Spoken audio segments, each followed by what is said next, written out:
Now several weeks removed from the frenzy of early July, most NBA rosters are settled ahead of the 2024-25 season. Scan the league, though, and questions linger. Whether it's a particular rotation spot, the seeming persistence of a team-wide weakness, or a broader concern about overall direction, every team, from top-flight contender to lottery-bound tanker, faces uncertainty. Only the coming regular season can provide true clarity, but we need to highlight these questions now to help frame the upcoming campaign.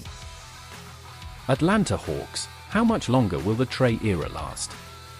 DeJounte Murray is gone, but that might only be because it was easier for the Atlanta Hawks to split up their ill-fitting backcourt by dealing him than Trae Young. The latter's contract is far larger, and any team acquiring Young would have to fundamentally alter the way it plays. Those factors tend to trim trade options. The Hawks added defensive ace Dyson Daniels in the Murray deal, and he'll team with Bogdan Bogdanovic to form one of the more versatile three-man guard rotations in the league. If Atlanta's frontcourt cooperates, this team could make it back to the playoffs after last year's brutal 36-win effort. But if things don't go to plan, and the Hawks determine at some point this season that bigger changes are in order, don't be surprised if they revisit the idea of moving on from Young. Zachary Rasacha, the number 1 pick in the 2024 draft, gives Atlanta cover to make a franchise-altering move. The Hawks can point to him as the cornerstone of a new era, along with Jalen Johnson and whatever young pieces they might land in a deal that sends Young elsewhere. Boston Celtics: what does the center rotation look like? A committee approach is the most sensible way to hold the line while Kristaps Porzingis recovers from off-season surgery to repair, deep breath, a torn medial retinaculum allowing dislocation of the posterior tibialis tendon. Leaning harder on Al Horford would be a mistake. He's entering his age 38 season and will likely still be a critical piece of Boston's playoff rotation. Bubble wrap that man and hope he reaches June in mint condition. Luke Kornet and Xavier Tillman are completely different player types, with the former contributing as a lob catcher and shot blocker who can't really do much on D outside of drop coverage. Tillman is a switchable menace who can't defend the rim like Kornet, but who might develop into a credible three-point shooter, much like Horford did around the midpoint of his career. The Celtics will have to mix things up, play matchups, and stay attentive to what particular skills they need from their center on a night-to-night basis. Most of all, they'll have to hope Porzingis returns at full strength and can hold up without missing time for rest whenever he makes it back. Stopgaps are fine until April, at which point Boston will need KP's game-changing two-way play at the 5. Brooklyn Nets: who'll make plays? Dennis Schroeder isn't a born facilitator, and Cam Thomas' bucket-obsessed tunnel vision is the stuff of legend.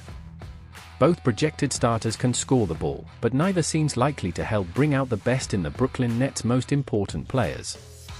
Take Noah Clowney, a second-year forward who flashed an exciting combination of help-side shot blocking and three-point shooting as a rookie last year. His development will depend on how well his guards can generate clean looks for him from deep. Young reclamation project Ziaire Williams falls into the same category. Even Nic Claxton, an old head compared to Clowney and Williams, isn't known as a self-sufficient scorer. The concern extends to players who matter to the Nets for other reasons. This is a rebuilding operation that should be looking to move Dorian Finney-Smith, Cameron Johnson, and Bogdan Bogdanovic at the first opportunity. All three are dependent scorers who perform best when set up by unselfish guards. Their value on the market could diminish if Schroeder and Thomas can't consistently find them, or aren't even looking in the first place. The Nets will challenge for the worst record in the league, but this doesn't have to be a lost season. If Brooklyn can emphasize team play and ball movement, perhaps coaxing more facilitation from its scoring-minded guards, the rest of the roster can still make progress. Charlotte Hornets: is this still LaMelo Ball's team?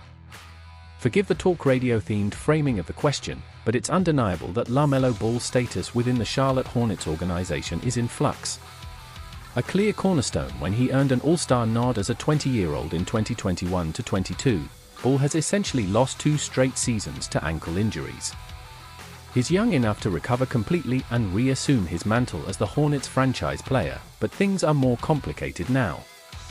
Not only do the Hornets have a new ownership group, front office, and head coach since Ball was last a focal point, but they also drafted Brandon Miller last summer. Billed as more of a second option, Miller finished third in Rookie of the Year voting and averaged 17.3 points per game while shouldering a much heavier self-creation burden than forecasters thought possible. Ideally, he'll fit right next to Ball and give Charlotte two complementary stars around which to build. But nothing's certain, from Ball's health to the organization's preferences when it comes to the player they want to be the face of the franchise. Chicago Bulls, can they get anything for Zach LaVine? Months ago, ESPN's Bobby Marks reported, there is no market for Zach LaVine. The Chicago Bulls are trying to give him away and attach a first-round pick. That had seemed to answer the question in the header pretty definitively, but it's still hard to believe the perceived toxicity of LaVine's contract. With 3 years left at a price of $138 million, LaVine, coming off foot surgery, obviously comes with risks. He's also an imperfect player who isn't a natural facilitator, one who also tends to snooze too often defensively. But there also aren't many who can score like the 29-year-old guard has when healthy over the last several years. In fact, there's just him. LaVine is the only guy in the league who averaged at least 24.0 points and shot over 38% from three across at least 250 games from 2019 to 20 to 2022 to 23. That's the prolific production that got him his current deal, which will average $46 million per season over the next 3 years. It's apparent the Bulls can't get anything of value in trade for LaVine now, but if he returns to the floor and produces like he did prior to his injury-shortened 2023 to 24, maybe the market will shift in ways that benefit the Bulls. Cleveland Cavaliers, is the third time the charm? The Cleveland Cavaliers won 51 games in their first season with Donovan Mitchell, and then they won 48 games and advanced out of the first round of the playoffs in their second. What might the third go-round hold for the Cavs in 2024-25, with a new head coach in Kenny Atkinson and, hopefully, a fully healthy season from Mitchell and the three other pieces of the team's core, Darius Garland, Evan Mobley, and Jarrett Allen? Lots of smaller, individual questions will factor into the ultimate answer. Can Garland return to form after his worst shooting season since he was a rookie? Will Evan Mobley take the offensive strides everyone's been hoping for? Will a clear fifth closer emerge to support the Cavs' top for stars? Though all four of Cleveland's best players are now under contract through at least 2026-27, Mitchell has a player option for 2027-28, which should bring stability, and though Atkinson could be an upgrade on former head coach J.B. Bickerstaff, the Cavs still have to prove this mixture of players can be more than a solid regular season team that bows out early in the playoffs. Ownership, executives, and fans only have so much patience. This group needs to finally hit on all cylinders. Otherwise, there might not be a fourth chance to get things right in 2025-26. Dallas Mavericks, will they miss Derrick Jones Jr.? It's hard to fault the Dallas Mavericks thinking in adding Klay Thompson and Najee Marshall over the summer. Sure, they lost Derrick Jones Jr., but it was clear the Mavs needed a tweak. Opposing playoff teams often found just one defensive gambit against Luka Doncic's offensive onslaught, leave less dangerous options open, trust Donny to find them, and then hope for a miss. PJ Washington and Jones were most often the players opponents dared to fire away. The approach worked when it mattered most, as Jones and Washington combined to make about a quarter of their three-point attempts in the finals against the Boston Celtics. Thompson, though aging and not what he was as a member of the Golden State Warriors' dynastic run, cannot be treated that way. He'll command constant attention on the perimeter, which should create more space for Donny and Kyrie Irving to operate. The addition of Marshall should also offset the loss of Jones on defense. Or will it? Jones was a vital transition and lob threat, often guarding the opponent's toughest matchup. His departure creates an even slower, more ground-bound roster for a Mavs team that was already short on athleticism outside of the center spot. And are we sure Marshall is reliable enough to take on Jones' responsibilities on D? Denver Nuggets, are the kids ready?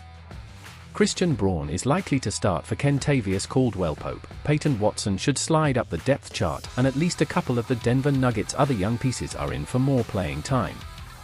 Which, if any, of them is going to be ready to handle the increased responsibilities as Denver tries to win its second title in 3 years? On the one hand, Nikola Jokic is better than any other player in the league at setting up teammates for success. Remember several years ago when we marveled at the mind-meld chemistry between him and Gary Harris, a connection that ultimately got Harris paid, for years, $84 million in 2017. We thought that was some kind of unique symbiotic relationship until later realizing Jokic establishes links like that with everybody. That could be good news for Braun, Watson, Julian Strawther, Jalen Pickett, Hunter Tyson, and all the other early 20s crew on Denver's roster. But until we see how each of them performs, it'll be fair to question whether the Nuggets erred by letting Caldwell Pope go. Denver is the rare contender loaded with uncertainty. Is Russell Westbrook going to work? Can Dario Saric shore up the front court? Will Jamal Murray regain his athletic burst? But we've at least seen all those vets excel in their roles at one point or another. Denver's younger contingent enters this year with the most to prove. Detroit Pistons, who will emerge as Cade Cunningham's top sidekick. The most skeptical observers might balk at the notion that Cade Cunningham is at a level where it even makes sense to wonder about the identity of his top running mate. To some, the top pick in the 2021 draft still hasn't proved enough to move past asking whether he's a cornerstone in the first place. Based on last year's growth, which saw Cunningham set career highs with 22.7 points and 7.5 assists on a 54.6 true shooting percentage, that one admittedly needs work, we're assuming he's on a star track after injuries limited him to 12 games in 2022-23. So who's coming with him? Jaden Ivey, best with the ball in his hands, has yet to demonstrate he can shoot it well enough to function as a second side option when Cunningham runs the show. Ausar Thompson is even less threatening from the perimeter and might top out as an all-defensive stud who barely does anything helpful on offense. Rookie Ron Holland? Jalen Duren? Paul Reed? Okay, that last one was just to make sure you were paying attention. But the fact remains Detroit doesn't have a clear number 2 behind Cunningham, and that makes it difficult to figure out what shape the rest of the roster will take as all these young players mature. Golden State Warriors, does Jonathan Kuminga finally make the leap? Currently lacking a star-level support piece to ease the burden on Stephen Curry as he enters his 16th season, the Golden State Warriors need Jonathan Kuminga to deliver on all of his obvious potential. The 6 feet 8 inches combo forward has an ideal frame and athleticism to square off against the league's elite at that position. Kuminga has amassed no shortage of highlights in his 3-year career, but the 21-year-old has to shoot the ball better than he did last season, when only 32.1% of his three-point attempts fell. The Warriors have always wanted more rebounding and quicker help rotations from Kuminga, who needs to process the action faster to leverage his speed and bounce. Brandon Podziemski was apparently untouchable in talks with the Utah Jazz about Lauri Markkanen, which speaks to his standing with the Dubs. But until he proves enough of a scoring threat to keep defenses honest, he'll continue to profile as a high-floor role player, not the all-star team governor Joe Lacob sees. If the Warriors are going to make the most of what remains of Curry's prime, Kuminga has to level up. Thanks for watching. Be sure to like, subscribe, and hit the notification bell so you never miss an update. Stay tuned for more exciting content. We'll see you in the next video.